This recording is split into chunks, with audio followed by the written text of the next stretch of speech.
My name is Dawid Myslinski, and I'm a partner with Vator Securities, one of the sponsors of this event.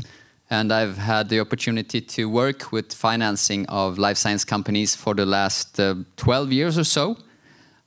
So very excited to be here today. Thank you for the opportunity to moderate this panel and to pick the brains of these three distinguished panelists.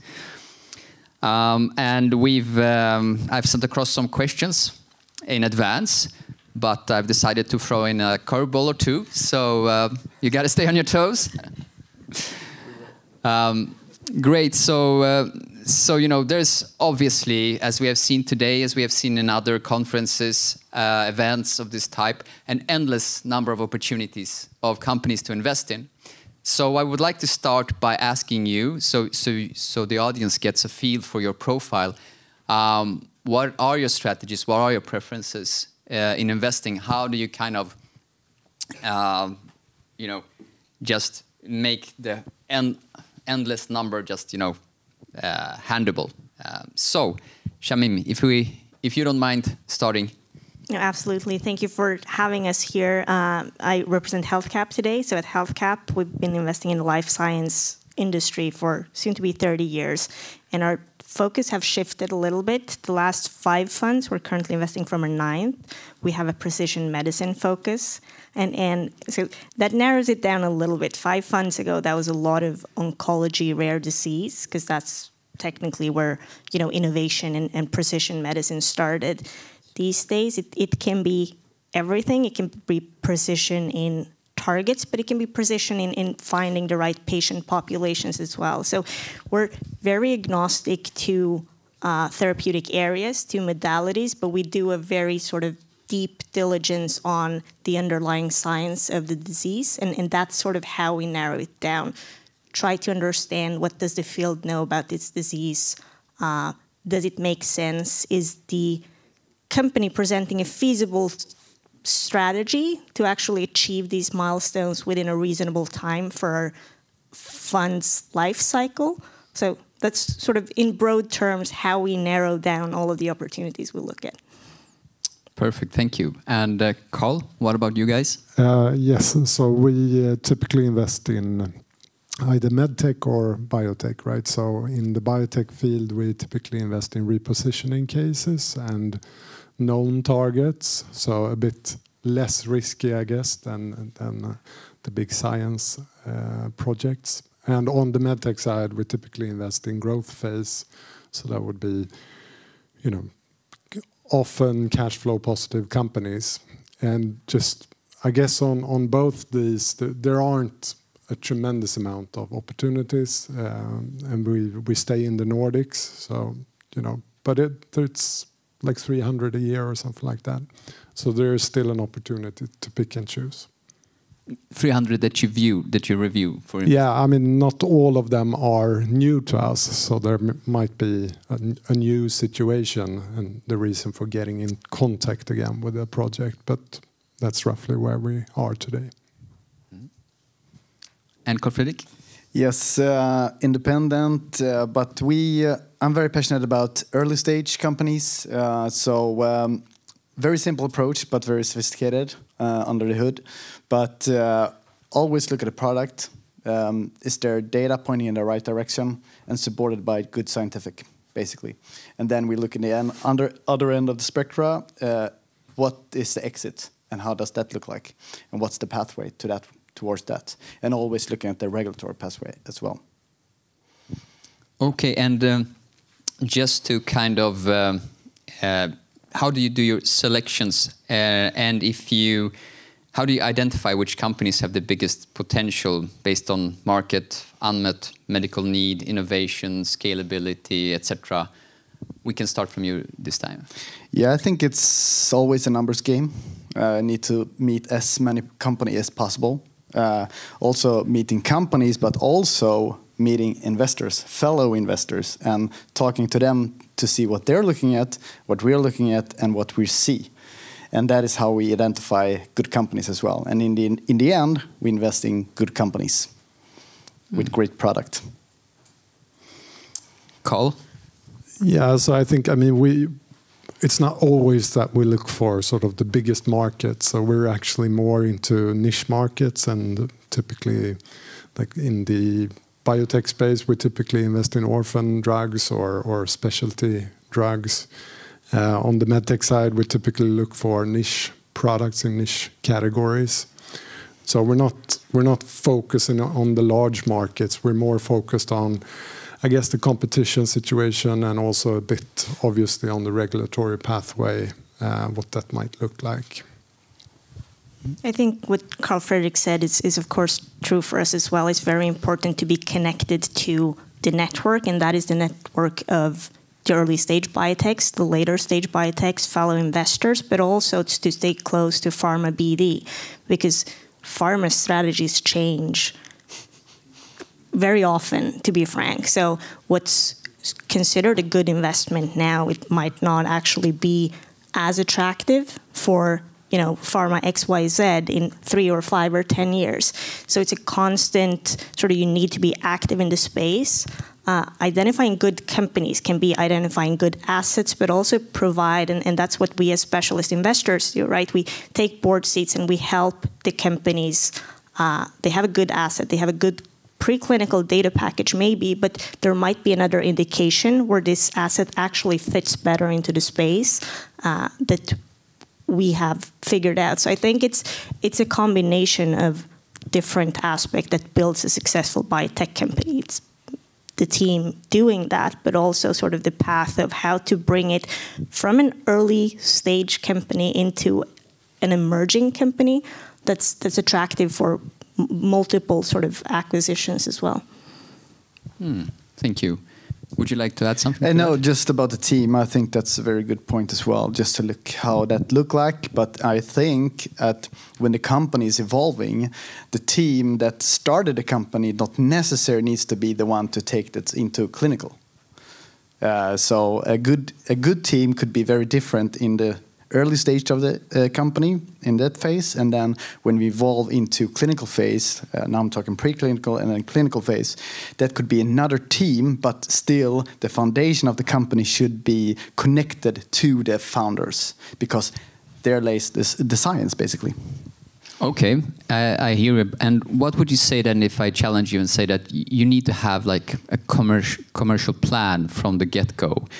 Would that be like, no, that's not really necessary, or would you think that's, that is important? Commercial pre-market, or how do you define commercial plan? Even at sort of, research stage, that there is a clear pathway to how are we going to make money of this research, this innovation? Yeah. We need to have an idea about that. We need to. I'm more finance than science. Basically, I'm not a PhD. So, but I'm surrounded by good people that can elaborate about the pathway towards commercial. But from early stage, it's more important to see, okay, what's the next stage? We're building next level investor conviction, basically. And then we syndicate with other good investors that has the experience of actually taking drugs through phase 1, 2, and 3, and then to the market. Okay, and Karl, would you like to add something to that, or? No, well, from our perspective, I mean, obviously we're more of a commercial investor in that sense. So we sort of not all the time, but the commercial side of the future commercialization is always in there in the case. And most of the time when we feel that it's not the right investment for us, it's basically because it's a bit too clouded regarding what's going to happen in the future and the commercialization. And as I said before, I mean, since we do mostly orphan and specialty care, it's quite a narrow sort of gap you need to get through. And it's basically about the U.S. healthcare system and how you get paid in the U.S. We have a question from the audience. If we can get a mic, please. Maybe I can just be loud. Yeah. Wow. You don't need a that's mic. good enough. I need to get an approval from... No? Yeah, for the recording, I think it's better if we use a mic.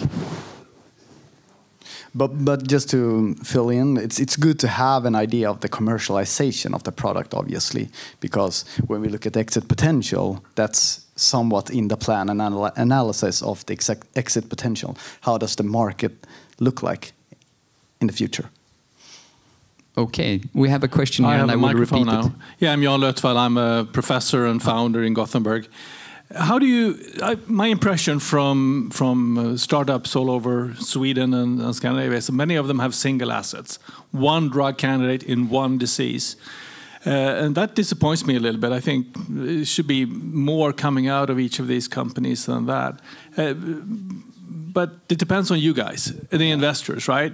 What you do. So how do you see multi-asset, single asset, and even platform companies from your perspective as investment opportunities? I think that's a very interesting point of view, and we tend to discuss this quite often and quite frankly, and I think it's a case-to-case basis. A really good single asset company is a great company as well. You can be capital efficient, focus on your pipeline. Too many assets, too capital intensive. You also need, it's an early stage company. You need to put money into focused assets to bring those forward. And if you have more than 3 assets at a very, very early stage, it will be tricky to reach any significant milestones and data packages that investors like us would find as an attractive proposal to raise early stage money on, I think, because all of a sudden you should finance 3 heavy projects in phase 2. That's probably more than all Swedish funds together could carry. So it's a case-to-case basis. But if you have a clinical stage program, I think it's good for the company to fill up a second or third pipeline project as well. I'll be frank. As a founder, I'm more keen at looking at partnerships than VCs these days, actually, because of exactly that, right? Because VCs are a little bit too careful and risk avert and so on. But that's my reflection. I'm not sure we'll. I don't think we're risk avert. I just think but I like the discussion. I think we take on a different type of risk than maybe the founder of a biotech company wants to take on. We look at the probability of success for the entire company with our known measures. So what can we control as an investor? And that is, of course, different than what a pharma partner can control. A pharma partnership, that's a different type of capital coming in. That's a different type of knowledge coming in. Might not give as much room for pivoting into another indication, which VC capital could do. But I don't know what your points of view are on this. No, I think if you are a founder and you can find a pharma partner that you really trust, and you can also get paid, then I wouldn't consider VC either, right? But that's usually not the case. So I think from our perspective, given multi-asset companies, we feel that it's important to bring one asset to a proof of concept in some indication, and that's de-risking in one sense, but it's also with just the capital burn. So we would much rather invest into a company that has multiple assets, but then bring one asset forward and keep the other ones in the closet for now. Could I be the middleman? I think you could combine both. If you had a good partnership with pharma and you have several assets and maybe other indication, but on the same platform, that would be another way to go. Like using VC and private equity in that sense, and going for one asset, but also hedging you together with a pharma company that could perhaps like pay up front and maybe get an exclusive licensing on just that indication. But I would say also, like, when you take on investors, if you are a scientist, then I think it's also important for you to stay on track on the research side. So you could put, like, you have one single asset today, but if you still research, we can together bring more assets into that company, because you're doing research, basically. Let's talk after. I'll just wrap this up by saying that I think Karl-Fredrik is making a very important point. They're not mutually exclusive. You can have VC financing and a pharma collaboration for your pipelines projects, and that's usually how at least we do things, and I think most of the both European and US VCs as well. And you can alleviate like the VCs to get on board with pharma companies because, we are talking to them on every conferences and so on. So I think it's a good synergy. And a great stamp of approval if they're backing. Yeah, totally agree.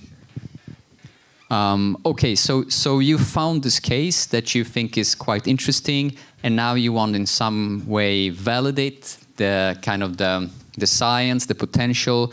Shamim, how do you go about that?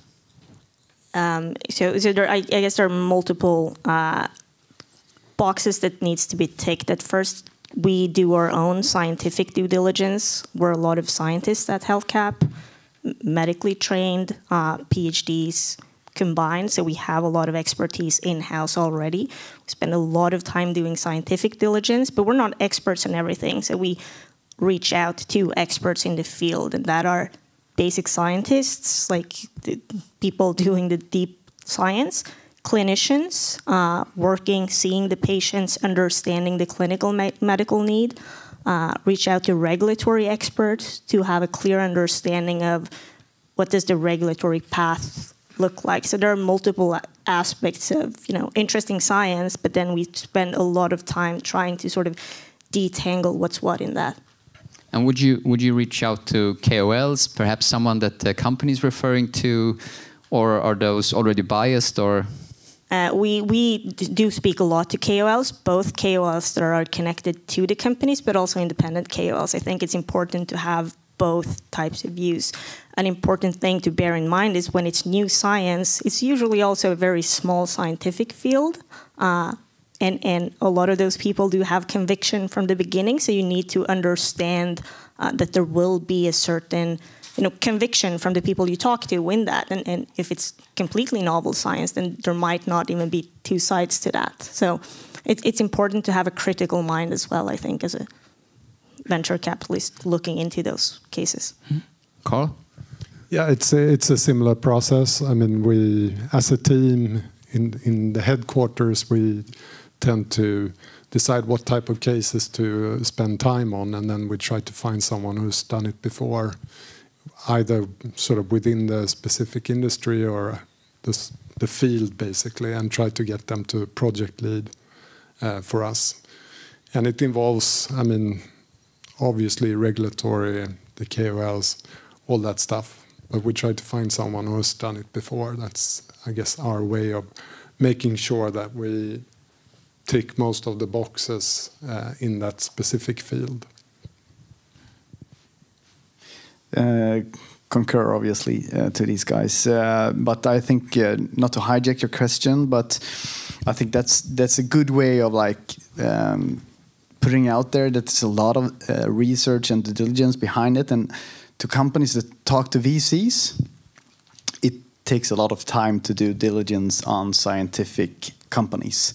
So be aware of that, and it takes time to do a thoroughly diligence to get all your ducks in a row to make a decision in the end of the day. Thank you for that. And so we are here in the Nordics. It's a minuscule part of the whole world. We know the big market is always in the United States. And there's also where the money is, the funding money. So what would you say are the biggest challenges for Nordic companies competing for funding? Would it help to have some institutions that are kind of, just there to introduce Swedish companies to US investors? I mean, that would obviously be the perfect match, but is there any appetite over there? What's your experience of that, Karl-Fredrik? I think Sweden especially is a very good fertile ground for innovation. But in the end, many companies that I talk to, when they're talking to American investors, you go too small. You're raising too little money. That's basically it. But Sweden is a hotbed for research with good innovation. But we need to build the company from the bottom up, and then when you're able to raise the big money at a significant valuation, then you should go over the pond and reach out to those investors, I think.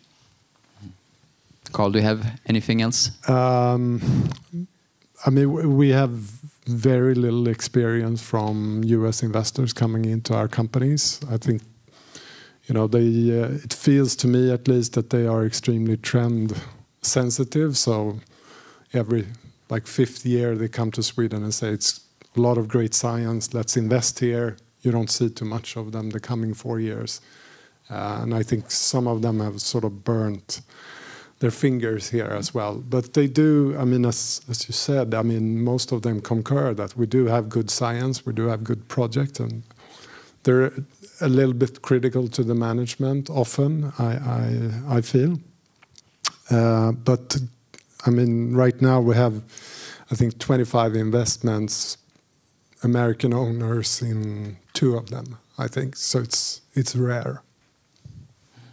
Shamim, anything you would like to add? On top of everything that was just said, I think it's important to remember that the scientific foundation coming out of Sweden is great and it's reputable and it's still holding sort of top class in the world. And it does that in the eyes of the American funds as well. So we have very reputable universities, reputable biotech sector. I think one of the challenges is getting introduced to the right types of funds. And sort of going back to what Karl-Fredrik said before, investors talk to each other. So it's generally easier to get the attention of a US investor if it comes from a European fund. So that's sort of one thing. But the other aspect of that would require you to already sort of be in contact with one of the local funds, probably. The other aspect is, I think, there is a discrepancy of how you frame your early stage biotech if you're coming from the Nordics versus, an American biotech. And that's something you can practice on yourself. Make sure you have good slides, make sure you build a story, and make sure to tell that story in an appealing way. And I think there we're a little bit too Swedish sometimes. The Americans are more bold. They tell you a story. They tell you why their biotech story is great. The investors will dig into it anyways, but I think it's that sort of first impression last kind of the slide deck. We get 1,000 slide decks per month. If it's a good slide deck, it will jump up on our list, and that's true for the US funds as well. So I think this, pitch practicing, try it out with your friends. Try to tell your story to someone who doesn't understand science or who does understand science, and get that sort of feedback, because you can do that, get that from people who are not investors as well. And I think that as a sort of Nordic region, European region, we can become better at. That's a great piece of advice, I would say. And also continuing on that topic, Karl-Fredrik, any advice you would give to companies out there how to make themselves more relevant to investors, more interesting?